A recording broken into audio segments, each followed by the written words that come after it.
ആരാണ് യഥാർത്ഥ പ്രതികൾ? അവരെന്തിനാണ് ഇട്ടിക്കോരയെ കൊന്നത്? ഒന്നിനും ഉത്തരമില്ല. എല്ലാം 18ാം കൂറ്റുകാർക്ക് അധികാര കേന്ദ്രങ്ങളിലുള്ള സ്വാധീനമാണ് കാണിക്കുന്നത്.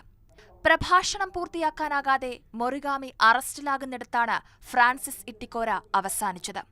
അതേ മൊറിഗാമിയിൽ നിന്ന് വീണ്ടും രേഖയ്ക്ക് സന്ദേശമെത്തുന്നു. കോരപ്പാപ്പന് സ്തുതിയായിരിക്കട്ടെ. അടുത്ത ആഴ്ചകളെ സമ്പുഷ്ടമാക്കുന്ന നോവൽ ഇതാ എത്തിക്കഴിഞ്ഞു.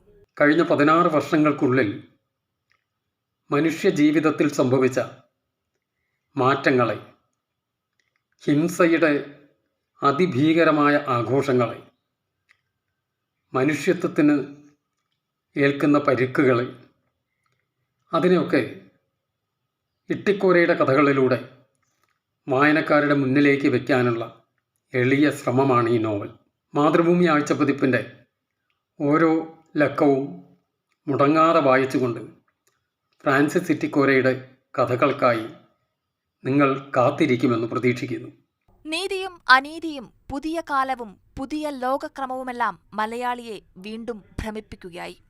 അപ്പോഴും അറിയണം, ഇത് നമ്മുടെ ലോകം. കോരപ്പാപ്പന് സ്തുതിയായിരിക്കട്ടെ. News desk, Mathrubhumi news.